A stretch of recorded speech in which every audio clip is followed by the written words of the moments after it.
Pagod na pagod, gutom na gutom. Yan ang aming nararamdaman habang kami ay naglalakad papunta sa Farm Supermarket dahil nandoon ang kinauukulan o otoridad ng Sapanya, Saudi Arabia. Dahil sa ngayon mga kabayan ay mayroong bagong regulasyon ang Kingdom of Saudi Arabia.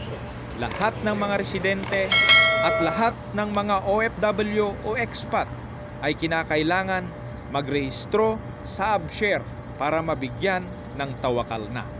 Ano itong AbShare?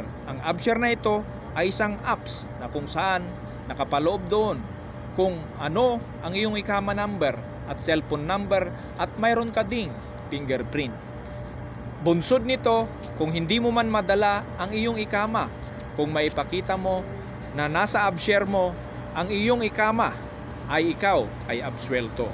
Ganon din itong tawakal na. Ang tawakal na ay ito naman ang iyong ipapakita kung saan, kahit saan establishmento ng gobyerno o di kaya private na establishmento, ito ay iyong papakita.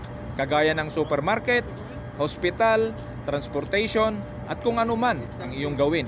Ito ay iyong ipapakita sa mga kinauukulan. Lalong-lalo na kung ikaw ay magpapadala ng pera. Kabayan, ito ang mga kaganapan dito sa Saudi Arabia. At isa pang balita, kabayan, sa ngayon, ang aming kumpanya o di kaya buong kingdom ng Saudi Arabia ay nagsuspinde ng pagbabakasyon ng 3 buwan. Walang makakalabas, walang makakapasok, maliban sa mga mag-emergency vacation. Kaya yan ang mga kaganapan, mga kabayan. Hi everyone! Ako po si Mr. Bernard Tubera Gabaon and welcome back again sa aking YouTube channel.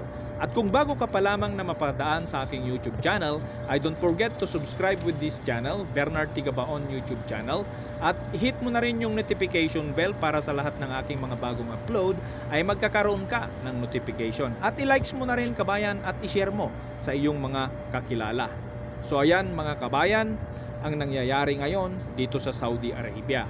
Kinakailangan ng AbShare at tawakal na. Kung wala ka nito, hindi ka makakapag-purchase, hindi ka makakapasyal, hindi ka makakapagpa-ospital, o hindi ka makakabili ng iyong mga pangangailangan. Kaya ganun na lamang ang pagsusumikap namin sa gabing ito. At heto, nakalinya pa kami. Maski napakahaba ang linya ay tinitiis namin. At kapag natapos na pagod kami. Kaya hindi maiwasan mapakain sa mga restaurant. Kaya ito ang aming sitwasyon sa ngayon mga kabayan. At nawa, ang vlog na ito mga kabayan ay nagsilbi sa inyo at nagbigay ng impormasyon.